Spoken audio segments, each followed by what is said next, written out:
EVM hack होऊ शकतं का? हा गेल्या 10 वर्षापासून आपल्या इथं कायमच चर्चेला गेलेला विषय आहे. गेल्या काही वर्षांमध्ये या ईव्हीएमवरती कायमच शंका उपस्थित सुद्धा केली गेली आहे आणि आता तर एलॉन मस्क यांनी ट्विट केलेलं आहे, की ईव्हीएम हॅक होऊ शकतं आणि याच्यावरून परत एकदा आपल्या इथं राजकीय गदारोळ उडालेला दिसून येतोय. मागे सुद्धा ईव्हीएमवरती शंका उपस्थित केली गेली होती. इनफॅक्ट अजून सुद्धा शंका उपस्थित केली जाते आणि त्यामागचं कारण आहे मुंबईतील उत्तर-पश्चिम लोकसभा मतदारसंघामध्ये अगदी एका मताच्या फरकापर्यंत लढत पोहोचली होती. नंतर 2 वेळा पुनर्मोजणी केल्यानंतर शिंदे गटाचे उमेदवार रवींद्र वायकर यांना 48 मतांनी विजयी झाल्याचं जाहीर करण्यात आलेलं होतं. पण यामध्ये गैरप्रकार घडल्याची शक्यता असल्याचं सांगत उद्धव बाळासाहेब ठाकरे गटाचे उमेदवार अमोल कीर्तीकर यांनी पोलीस ठाण्यामध्ये तक्रार नोंदवली होती. तसंच ठाकरे गटानं या प्रकरणी कोर्टात धाव घेणार असल्याचं सुद्धा म्हटलेलं आहे. थोडक्यात काय तर मस्क यांचं स्टेटमेंट आल्यानंतर ईव्हीएम या विषयातील वाद जो आहे तो दिवसेंदिवस वाढत चाललेला आहे. काय विषय आहे संपूर्ण ते आज आपण सविस्तरमध्ये समजून घेऊयात. एलॉन मस्क नेमकं काय म्हणाले, त्यांचं ट्विट काय आहे, ते कोणत्या कंटेक्स्टमध्ये आहे हे जाणून घेऊयात. ईव्हीएम किती सुरक्षित आहे आणि या संदर्भातील निवडणूक आयोगाचं म्हणणं काय आहे याच्यावरती सुद्धा आज आपण प्रकाश टाकूयात. नमस्कार, मी अरुणराज जाधव बोलबिडूवरती तुम्हा सर्वांचं अगदी मनापासून स्वागत करतो. एलॉन मस्क यांनी 15 जून रोजी एक ट्विट केलंय ज्याच्यानुसार ईव्हीएम हे रद्द केलं पाहिजे. हे माणसाकडून किंवा आर्टिफिशियल इंटेलिजन्सद्वारे हॅक होण्याचा धोका आहे. आता हा धोका जरी कमी असला तरी सुद्धा कमी असलेला धोका हा खूप जास्त आहे असं एलॉन मस्क यांनी म्हटलेलं आहे. अमेरिकेच्या अध्यक्षपदाचे उमेदवार रॉबर्ट एफ केनेडी ज्युनियरची पोस्ट जी आहे त्याला रिपोस्ट करत त्यांनी हे विधान केलेलं आहे. त्यांचं विधान काय आहे? We should eliminate electronic voting machines. The risk of being hacked by humans or AI while small is still too high. म्हणजे जरी शक्यता कमी असली तरी सुद्धा ही शक्यता फार मोठी असल्याचं त्यांचं म्हणणं आहे. आता या संदर्भात केनेडी यांनी पोस्ट केलेली होती. त्यांच्या पोस्टमध्ये ते म्हणतात की अमेरिकन नागरिकांना हे माहीत असणं आवश्यक आहे की त्यांचं प्रत्येक मत मोजलं जातं. त्यांच्या निवडणुकीमध्ये कोणताही हस्तक्षेप होऊ शकत नाही. निवडणुकीमध्ये इलेक्ट्रॉनिक हस्तक्षेप टाळण्यासाठी त्यांना कागदी मतपत्रिकांवरती परतावं लागेल असं त्यांचं एक पोस्ट होती. त्याच्यावरती एलॉन मस्क यांनी पोस्ट केलेली होती. याच मुद्द्याला पकडून राहुल गांधींनी मस्कची पोस्ट जी आहे ती परत एकदा पोस्ट केलेली आहे. त्याच्यामध्ये मुंबईच्या घटनेचा सुद्धा उल्लेख केलेला आहे. वास्तविक मुंबईमध्ये उत्तर पश्चिम लोकसभा मतदारसंघातील एनडीए आणि शिवसेनेचे उमेदवार रवींद्र वायकर यांचे मेहुणे जे होते मंगेश पंडिलकर हे 4 जून रोजी बंदी असूनही गोरेगावच्या मतमोजणी केंद्रामध्ये मोबाईल फोन घेऊन गेलेले होते. ते ईव्हीएमला कनेक्ट असलेला मोबाईल फोन वापरत होते आणि ईव्हीएम मशीन अनलॉक करण्यासाठी आवश्यक असलेला OTP जनरेट करण्यासाठी हा फोन वापरला गेला असा दावा केला जातोय. असं म्हणलं जातंय की निवडणूक आयोगाच्या अधिकाऱ्याकडे एक मोबाईल फोन होता ज्याद्वारे मतमोजणी दरम्यान OTP तयार केला जातो आणि याच्या मदतीने ईव्हीएम जे आहे त्याला अनलॉक करता येतं. हा फोन जो आहे तो खासदार महोदयांचे नातेवाईक वापरत होते. मतमोजणी दरम्यान चुरशीची लढत असताना पहाटेपासून ते दुपारी 4:30 वाजेपर्यंत फोन वापरल्याचा आरोप केला जातोय.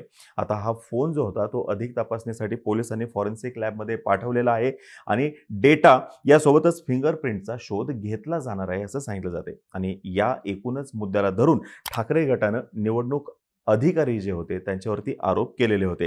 आता जे निवडणूक अधिकारी होत्या वंदना सूर्यवंशी यांनी या एकूणच आरोपांबाबत स्पष्टीकरण देताना म्हटलेलं आहे की ईव्हीएम अनलॉक करण्यासाठी OTPची गरज लागत नाही. तसंच मोबाईलवरील OTPची आवश्यकता नसते.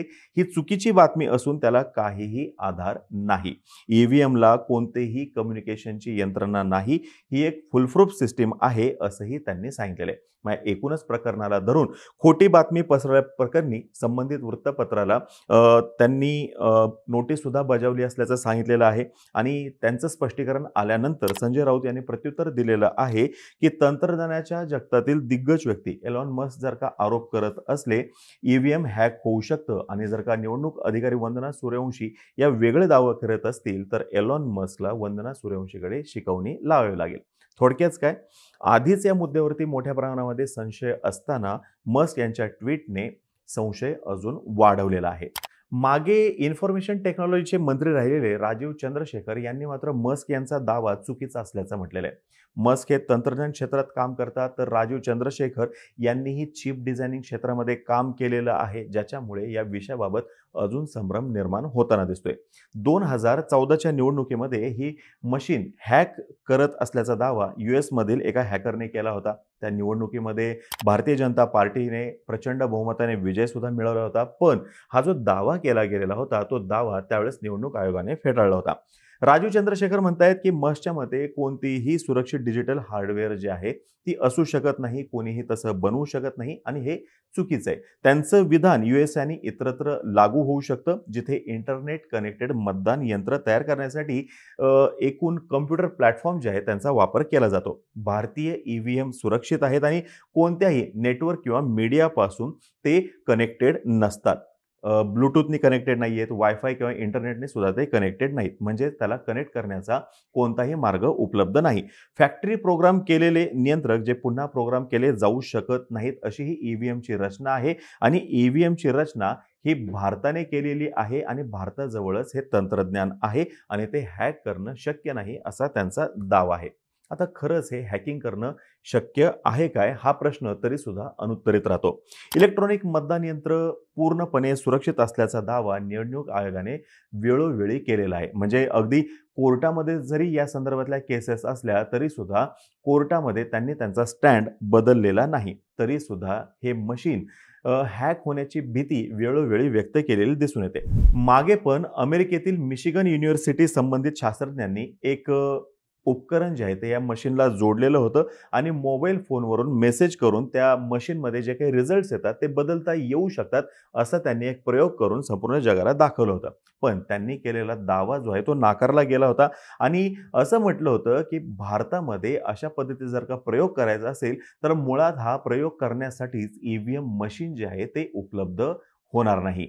मग दुसरा मुद्दा असा उपस्थित केला जातो की वायरलेस हॅकिंग करता येईल. पण एक समजून घ्या, वायरलेस हॅकिंग करण्यासाठी या मशीनमध्ये रेडिओ रिसिव्हर असणं आवश्यक आहे, ज्याच्यामध्ये इलेक्ट्रॉनिक सर्किट असेल, अँटेना असेल. पण भारतीय मतदान यंत्रामध्ये असं कोणतंही सर्किट नसल्याचा दावा वेळोवेळी निवडणूक आयोगाने केलेला आहे. थोडक्यात काय, एवढ्या मोठ्या प्रमाणामध्ये लार्ज स्केलमध्ये संपूर्ण देशभरातल्या मशीन हॅक करणं हे जवळजवळ अशक्य आहे, असं निवडणूक आयोगाचं म्हणणं आहे.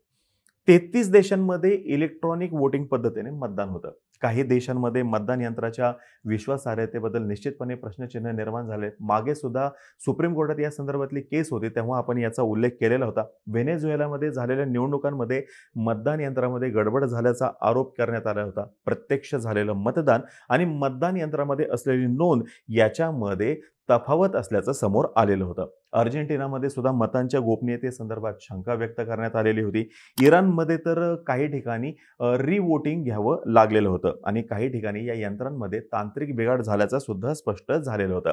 आणि भारतामध्ये सुद्धा वेळोवेळी हे प्रकरण जे आहे ते सर्वोच्च न्यायालयामध्ये गेलेलं होतं. मधल्या काळामध्ये अमेरिकेमध्ये सुद्धा हे मशीन वापरण्याचा प्रयत्न केला गेलेला होता, पण ते मशीन जे आहे ते रिमोटली हॅक सुद्धा करण्यात आलेलं होतं आणि तसं स्पष्ट झालेलं होतं.